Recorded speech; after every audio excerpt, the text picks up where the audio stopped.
Can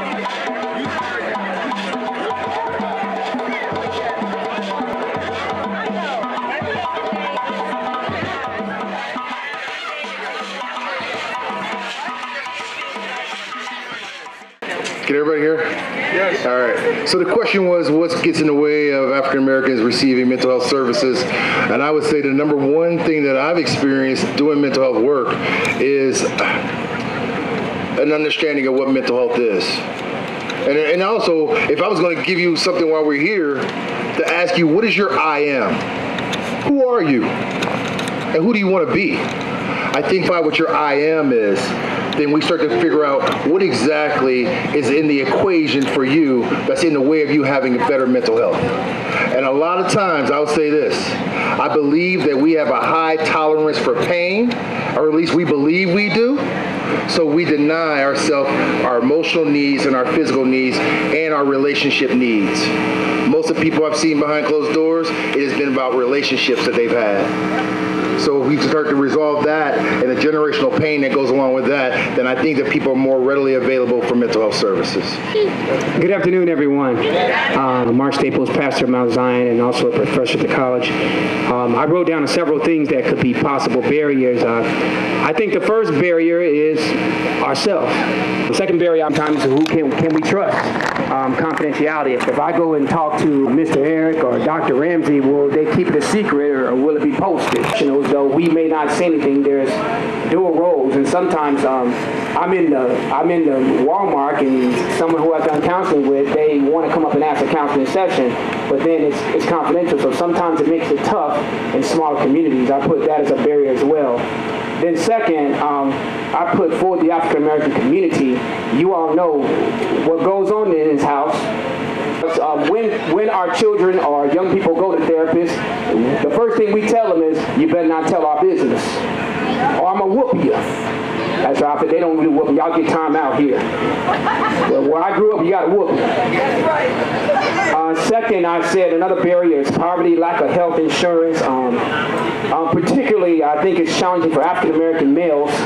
Like all men, we want to be providers, protectors, priests, prophets for our home, and so it's always hard as we're the last ones in college, the last ones to graduate from college, and the last ones to go and get therapy. So there needs to be some things in place for men. But I think the last thing I put, one of the biggest barriers is just African Americans having equal accessibility to health care. Sometimes we have insurances that don't pay for you to get help. So that's why people say, I just pray about it. Nothing wrong with prayer. I believe in prayer. Prayer is powerful, but sometimes you need to see a Dr. Ramsey or one of these great women behind me. You need to talk to somebody. You know, it ain't nothing wrong with just a little talk with Jesus, tell him about your troubles, but then he's going to sit you down to talk to somebody, because you need to talk to somebody. You need some help, and there's nothing wrong with that. I put the fourth thing is that you need to not be ashamed of needing help. I wish I had somebody here. Just raise your hand if you ever needed help. We need help. Passing on Dr. Ramsey. Good afternoon, everyone. Sorry about the question. Hi, I'm Kirk Ramsey. I'm a doctor. I'm a child and adolescent psychiatrist at WVU Medicine. And I see those who have mental health crises and mental health issues. I see children and families. What I identify as a barrier is what Pastor Staples has already said. In fact, I think he stole my answers. What I had wrote was like historically we have a distrust in the healthcare system as African Americans. You know, it's been our history to be lied to have things done to us without us knowing about it. I don't know if some of you are familiar with the syphilis experiments that happened to a prison of African American men. You know, that experiment went over about 40 years or so to learn what syphilis does to a body. For all those years, these black men in prison were told that they were given antibiotics when in truth they were not given any antibiotics.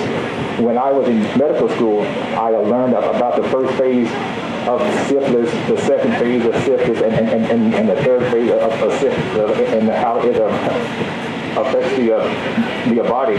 And but it was never mentioned in class how we got the data, that information. Y'all excuse me, I'm kind of nervous up here, historically we have a distrust in the healthcare system, and another reason I see as a barrier for us in getting healthcare is just as Dr. Staple was saying, we may have jobs and may have some benefits, but those benefits are just not adequate for healthcare.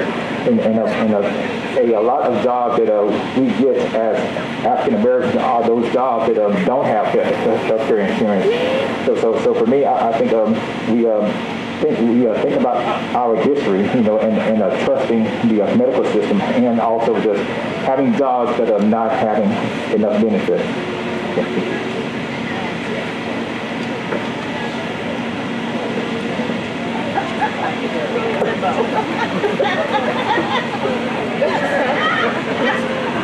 Yes, my name is Yolanda Hunter. I'm the owner of Solace Behavioral Healthcare Services on Country Club Road. And I'm a psychiatric mental health nurse practitioner, dual certified as psychiatric and family. I think that's such a multifaceted question. I think one of the biggest barriers, or one of the barriers, is an unconscious bias. And that comes from within the community and outside the community. There are so many things that we do that are unconscious, that we don't even realize. And I think another barrier is our past. Right? There's so much of our past that affects our present. And it is unconscious. I remember growing up, my father was bigger than life to me. He was a military man, and he was my whole world, my superhero.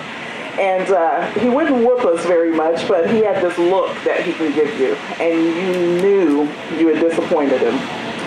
And that came to my adulthood. So when I was working for other people, sometimes somebody would say something to me, and immediately I was 9 years old again. I'd be like, oh my God, I'm in trouble. I'm not in trouble. I'm a grown woman. They just asked me a question, but it would take me back to where I was 9 years old.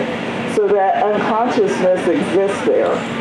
The other thing is we were experimented on, and that is a big thing. People have a lot of distrust outside the community and inside the community. My sister lives in North Carolina, and the biggest trust there isn't from what's outside the community. They don't believe that, other black people don't believe that black people are as educated as the white people outside of their community. So that bias also comes from inside the community. So it's knowing the resources that you have available to you. I did a lot of research. When I went into private practice can be a very lonely experience if you don't have community, if you don't have a support system. And so as I was going into private practice and started feeling that loneliness, I started reaching out, wanting to find people that looked like me. A lot of places I went into, I was the only black person in the room. There's nothing wrong with that. Nothing wrong with that at all. We deserve a seat at the table, right? Nothing wrong with that, but it could be off-putting. And so as I was reaching out to different places, it was really hard to find. I knew about Dr. Ramsey because he was one of my mentors and still holds a special place and always will in my heart. I don't think I would have been able to pass school. He was one of the only people that said yes to me when I cold emailed all of WVU asking for placement. He was the person that said, not only will I say yes, and I absolutely can help you, and he did help me. So the other barrier that I can think of is access. Right? I knew about Dr. Ramsey. I didn't know about anybody else here. And I did lots of research, reached out to many, many people, and still didn't know there were people in the area. So I was thrilled when I looked over the handout and I saw all the people. I was thrilled just to be here today in this presence. And so those are the top ones that I can consider barriers to care. There are many, many other ones, but I'll leave some for somebody else. Hi, I'm Helen Darkus. I'm the case manager, and I run a program at Grafton City Hospital for people with addiction, and I'm the face that you'll see when you enter the program, and I'm the face that will kick you out too. So I pretty much have precedence over the whole entire program, so if anything goes on, they have to come through me. I'm going to put this out there. We need a therapist, so if you're a therapist, you can contact me on Facebook. It's Ellen K. Darkus. Send me your resume, because I will take it to the CEO and make sure that I am a part of the hiring process, so I always have one of the say, and I have told people that no, I don't think this person's a fit, and they did not come because they did not want to lose me. And they gave me 2 raises because I told them I was leaving. But anyway, with that being said, I feel like one of the barriers is a lack of culturally conscious health providers, not knowing about our culture and not knowing about us as people. And I also feel like, because I work at a small hospital, I'm one of 4 minorities, and before they hired the other one, there was only 3 of us. And so it's every time I see a minority come in, I always try to greet them, even though they may not be coming to be a part of our program, just to let them know that there's representation here, that they can feel a little more comfortable. I just feel like that, the lack of having that, and also us as a people, and because of our culture, we have this stigma of if you get help, you're considered weak. You're not strong enough if you have to get help, or our people came from so much adversity, and you're allowing this to make you fold. And I think that's one of the biggest barriers that we have as a people, is that we rely on our strength, but we also have to realize that your strength comes when you realize you need help, and you're able to make that conscious decision that, yes, I can't make it through this, I need help. Thank you. I'm Angela Turner, and I think oh gosh, you guys took them all. But I think one of the barriers that sticks out to me, I particularly work with African American young men, and it seems to me the barriers there is, like you said, feeling weak, asking for help. It used to be, I'm Generation X, so it used to be, it used to be if you sought help, that you were crazy. Yeah. So getting that stigma out of our thoughts and seeking help is actually a strong thing to do. Because when you're crying on your bathroom floor, like I was one time, trying to figure out life, and you going to church, no, and I love church, but it took some getting help, took some seeking professionals that were good fit for me. Now, another thing I see is finding a clinician that you can relate to. Just because I'm a mental health professional may not be that I'm a mental health professional for you. So seeking someone that is, don't just settle for the first person that comes to the room. Seeking someone that you can relate to and talk to seems to be another barrier, and to be able to share with, because if you don't trust them, oftentimes you're not going to share. I'll share a little story. When I first started as a clinician in Florida a few years ago, I was going into to homes and doing home therapy, and I was meeting with a young man, and my goal with him was he had some trauma, and he had witnessed his uncle shoot his father when he was 3 years old. So that's what I'm coming there. You guys can relate. This is what I got, all the information I got. So I come into the home, and there's mom, grandma, son, and the client. So the client, it ended up being a 2-hour session. They're usually an hour, because the client, in that moment, told everything. He blamed mom because his dad was abusing mom. He blamed, and mom didn't do anything, so brother killed dad. And then grandma's crying because that's her son. And then she's like we say, this is our business. So it was a lot of healing that came out of that in just one session.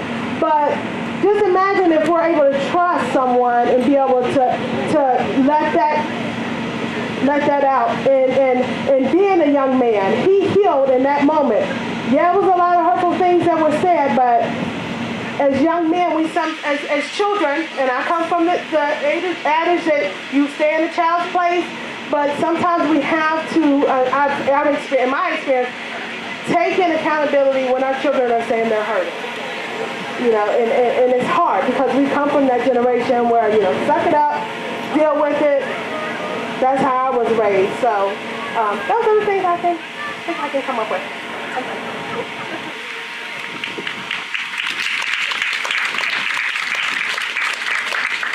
Wow, some great information talking about barriers, great information about that. I know we always, again, to your point, talking about church and praying, but it's okay to have Jesus, a therapist, and a new piece of scripture if you need it. It's all right. It's all right. Question number 2, how do the following, and so you all don't have to speak on all of them, just pick one from this particular group. How do the following affect mental health care among African Americans? Racism, poverty, suspiciousness of white doctors,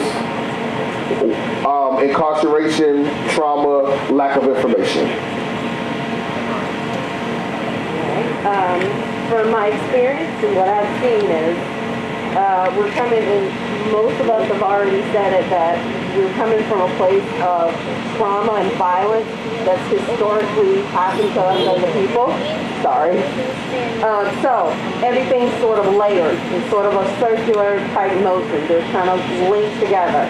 When you deal with trauma, you go all the way underneath there, we're going to find if someone's impoverished, if someone has substance use, if someone's being oppressed, someone's being brutally assaulted from police, you have political strife, all that stuff is going to come through, and it's going to impact our emotional well-being.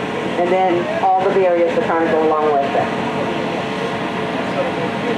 So all the different components that Javier talked about,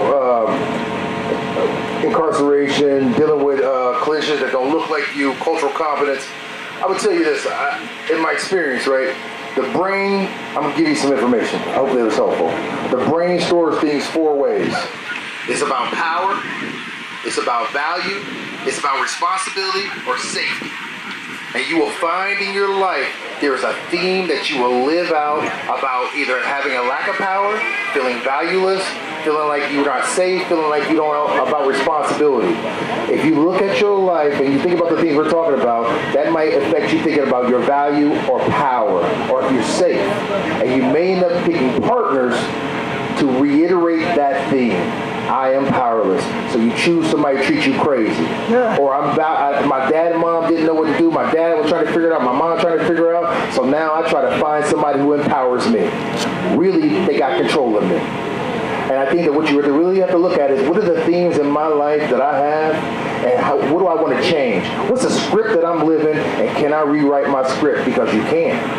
I said I wasn't going to get up. I didn't want to give you all like content as much as I want to provide you an opportunity to emancipate your brain. Write your script. Remember that you can rewrite your script because the one that was written for you is over here. You right here today. So do something about it today. That's about power. I would just add to what he said. When I think of just even Emancipation Proclamation, freedom, and even 1964, the Civil Rights Act, we were set free, and we weren't still free though. And so as a result of that, the church, though I teach, though I pastor, but also as a professor, the church has been a sacred place, but also a place of security and safety.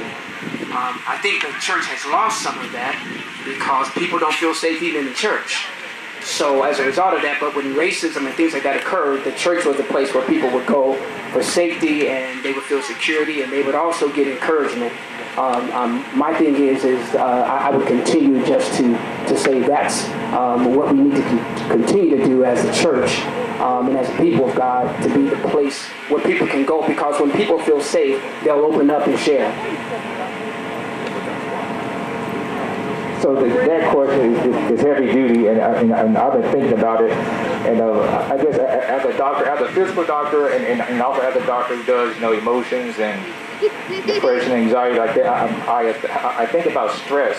We can have this type of stress where we're nervous, we're excited about doing something. We can have the type of stress where we're fearful. Our body makes hormones and chemicals in reaction to their stress. In a short term, those hormones and chemicals are good things. If a tiger is chasing you, you want your heart to beat fast. So there's a hormone that your body will make. You want your blood pressure to be high, so you can start getting oxygen quicker to your muscles. But if your heart's beating fast and your blood pressure is high for like hours and hours, that's not good. It is not good to your heart, to your brain, to your stomach, to your organs. So I think about racism, causing stress. Fear causing stress, poverty. No resources. I'm working, but I don't have enough money. We're hungry. That's stress. I think about trauma. Which is obviously is stress. So I think all those things can really adversely affect our mental health treatment. And years and years of stress like that will lead to high blood pressure, diabetes, heart disease, high cholesterol, and other medical problems. So for me, I would say these all can affect, probably in the same way, but the thing is like the stress, and as a mental health provider, we can help, you first recognize that the stress is there. A lot of times we don't recognize that. Something happens, suck it up, keep on moving, right? But the stress is still there. So I'm hoping as we have these conversations that we start to admit and acknowledge that we are stressed. It is 2022, but we are still stressed. I just want to hopefully let y'all know that and for those who are in the church, Jesus had 12 disciples, and one of those disciples was a doctor. Okay, so do not be afraid to go to the doctor. As Pastor said, and Mr. Murphy has said, and others as well, we have faith, we have prayer. Please use wisdom. God has put doctors here for a reason for us. It is no accident when you have a Christian doctor here with you all. Okay, that is not by chance. That's right.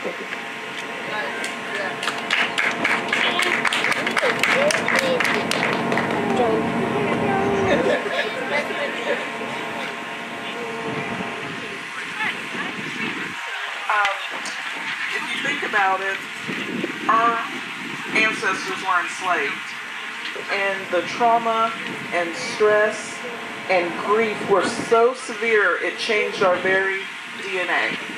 And each subsequent generation has felt that change. In 2011, I was diagnosed with stage 4 breast cancer. I was given great treatment. My treatment team was wonderful. I was given information. I was given choices about my treatment. I never once was asked, was I okay? Did I need to see somebody?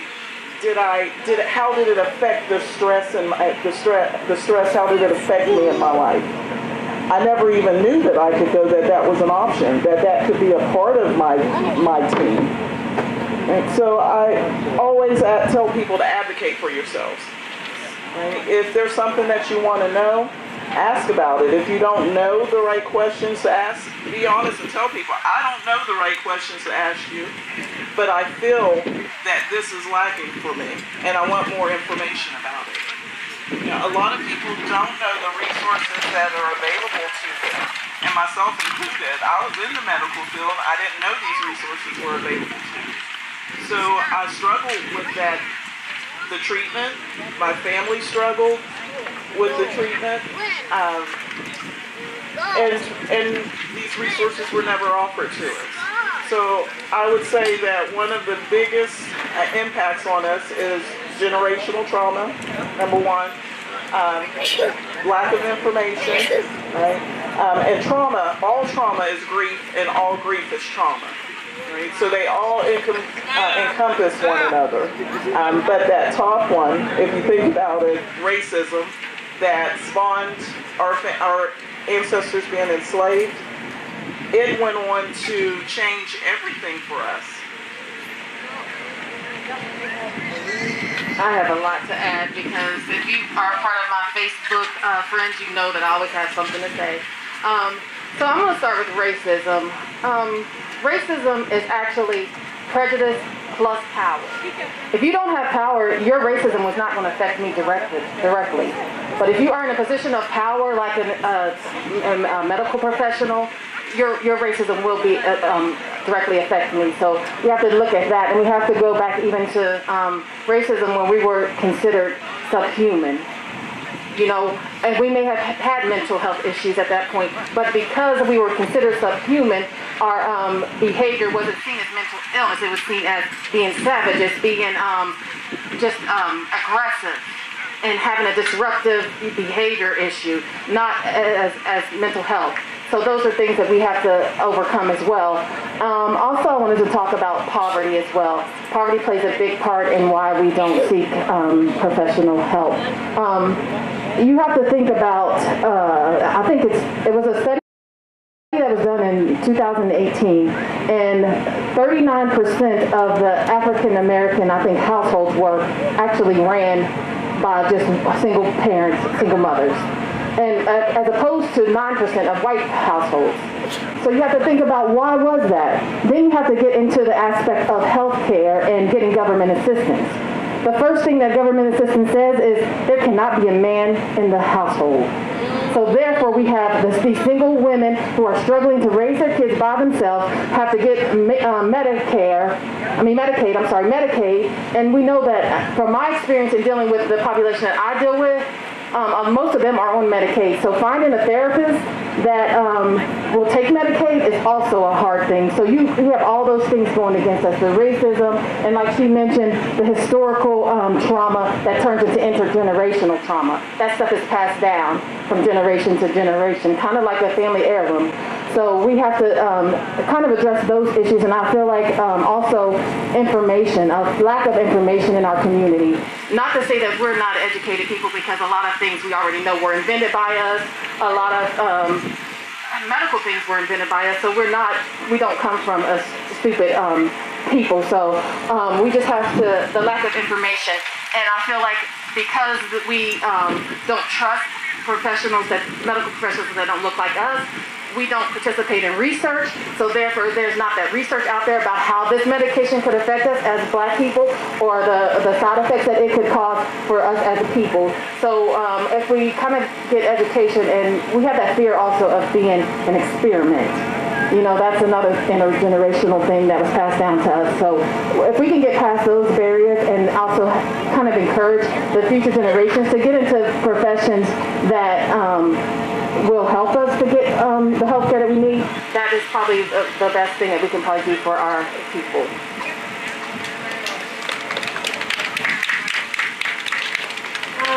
Wow. Just to piggyback off what Ms. Helen said, you were talking about trauma, and as African Americans, Black people, our trauma started with slavery. It started then, and it's still happening. I work in Florida Department of Juvenile Justice mental health facility, and 99% of those children that are in that facility are African American men. And they are building prisons based on those African American men to be adults and continue that cycle.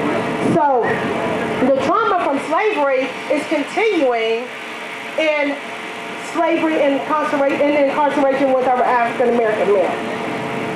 They're leading them, like she said, away from the household, and the system is designed, if you're a single mother, yes, you can get these benefits if you don't have a male in the household. So it's a cycle that perpetuates itself. So therefore, leading to poverty, And then our I'm saying sons because that's mostly who I deal with, our sons are traumatized because they're seeing their friends get shot. They're in gangs to become a sense of belonging in Maslow's triangle. They're seeking out this sense of belonging in the gangs, not realizing that this is a life thing. So, therefore, the trauma from that can lead to what I've seen, to substance abuse. They are numbing the pain. They don't realize it's trauma.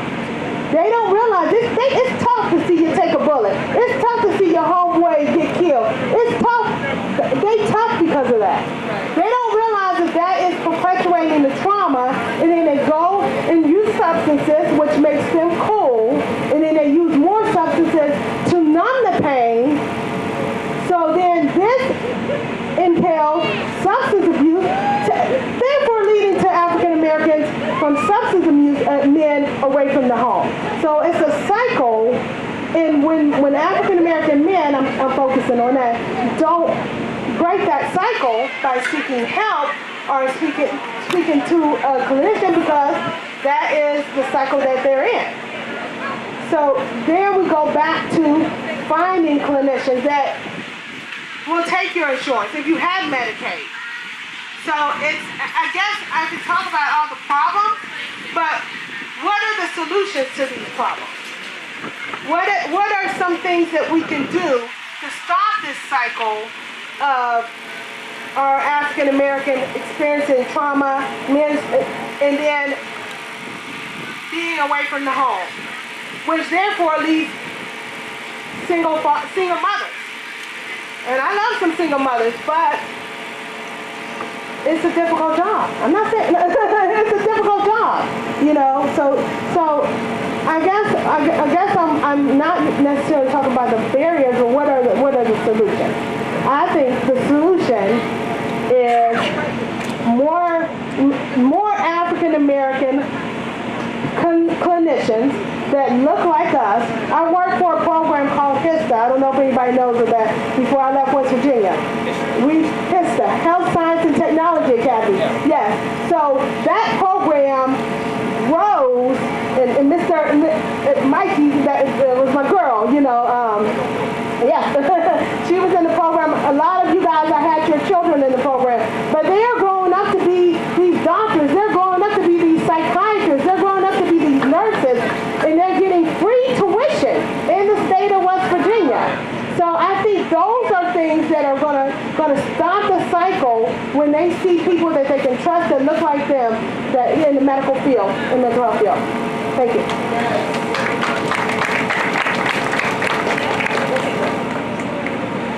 All right, and we have one final question, and then we will wrap this panel up. And the question is, what advantages do members of the African American community have with respect to mental health, and how can these be maximized? I'll repeat the question one more time. What advantages do members of the African American community have with respect to mental health, and how can these be maximized? The advantage that we have is we are a community. We are a family. Even if we're not biologically related, we're connected through our traumas and all the things that are taking place with us. Again, this event is an example of how we can pull our power together, provide education, give a platform so you can see that there are clinicians in the area. Again, like you said, I didn't know any of you guys existed because I'm in my one little bubble in Morgantown, and I am the only African American clinician in my office. And caseloads are through the roof, and for individuals who look like me, who want to see me, they can't even get to me because I'm already booked. And it's like, okay, where do we go? Who do you know? So always networking and getting an opportunity to educate, and speak about it, and learn and collaborate.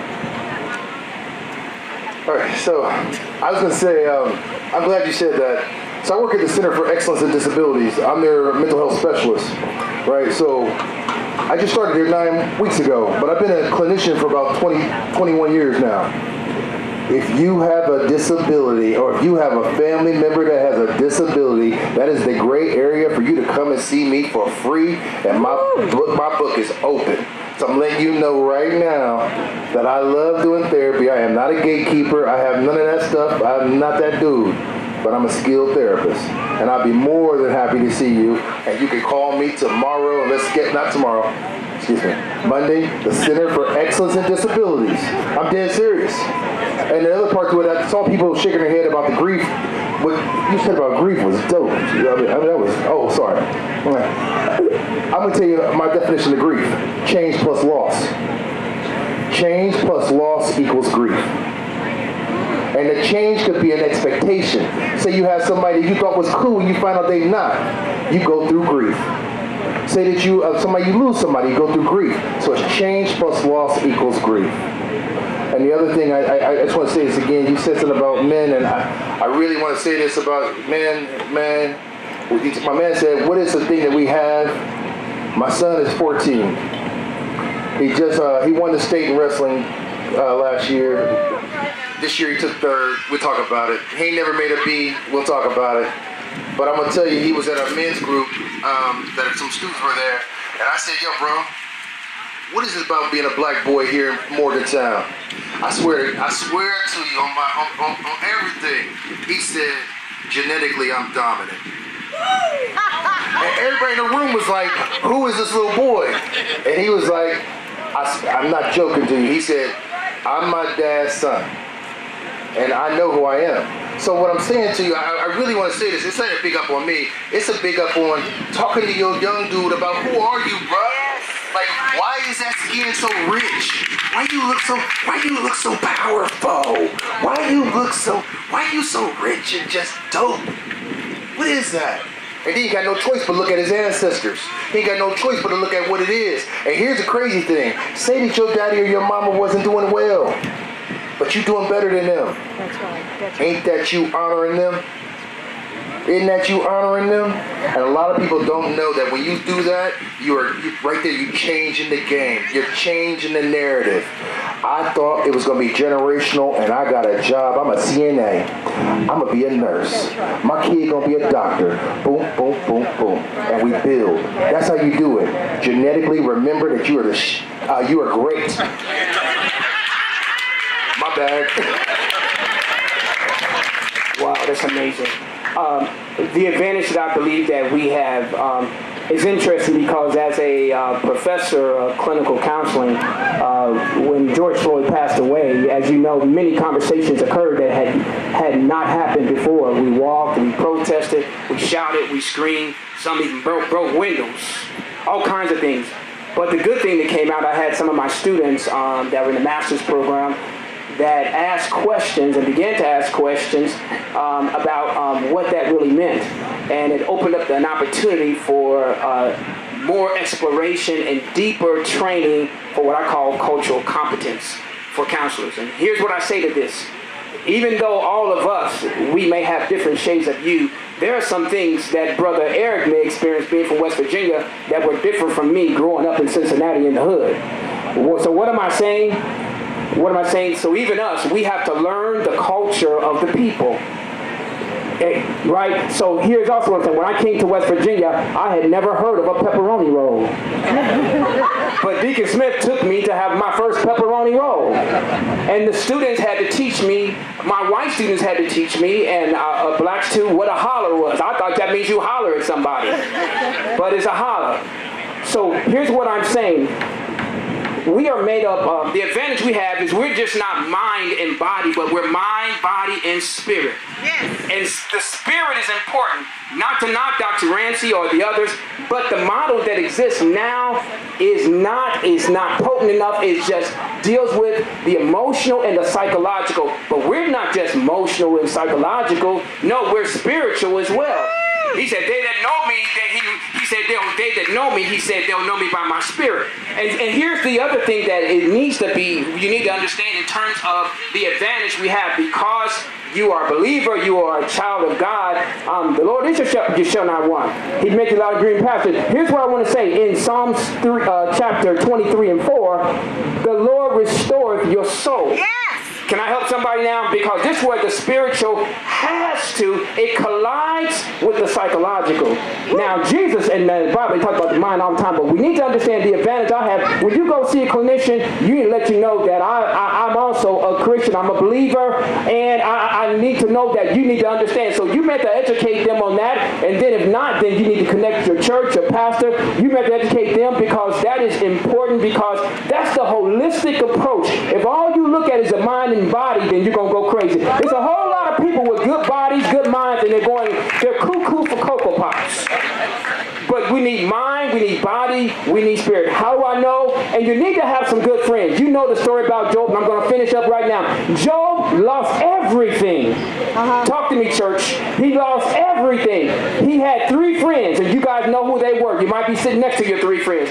But his 3 friends, they sat with him, they encouraged him. But after the 7th or 8th day, they began to say to Job, Job, what did you do wrong? You must have done something against God. So what am I saying? You got to have some good friends. You got to have some good, solid friends. Here's the last thing I'm going to say. Parents, I want to encourage you. You know the story about the man who was blind that Jesus healed? The disciples who walked with Jesus, what did they say? They said, Jesus, did the parents sin or did the boy sin? Yeah. Jesus said, neither sin. So I want to help you parents. Free yourself, parents. Ain't nothing wrong with you, nothing wrong with them. Yes, prayer works, but also get them to see a psychologist, get them to see a counselor, and then you work together. That's all I have to say. How in the world am I going to follow that? Praise the Lord. Wow, I don't know how the world to follow that, but praise the Lord. Thank you, Jesus. Yes. Yes, thank you, Jesus. You know, I guess I'm just going to follow up with what Miss Fontanique was saying. You work at Bond General, right, in Morgantown? I work at Ruby Hospital. I mean, we're just one street apart, and I didn't even know that you were there. So it is information, you know, just you know, becoming more aware. I didn't even know you were there. When I was asked about doing this, I knew about Miss Randolph, Pastor Staples, and Brother Eric. I did not know Miss Martinique or Miss Angela or Miss Shelley. I know her, but I didn't know she would be on the panel either. So it's information. Oh my goodness, you know, I don't know how to follow what Pastor Staples said. I'm all stirred up on the inside, you know, because he is speaking. But it is holistic, you know. So it is holistic. I'm gonna pass the mic on down here. So. Because I put up a post maybe 2 weeks ago. I don't know. Y'all know I'm crazy right now with all this that happened. It said that it's okay to have God, it's okay to have a therapist, and it's okay to have your pastor to go to all at the same time. You can have all of those things to work on your mental health, okay? And there ain't nothing wrong with it. That's right. Because we're going through some things. There's some stuff going on in America right now that is a lot to deal with. We would all agree, correct? So I hope that you enjoyed the panel discussion. I hope that you enjoyed this event.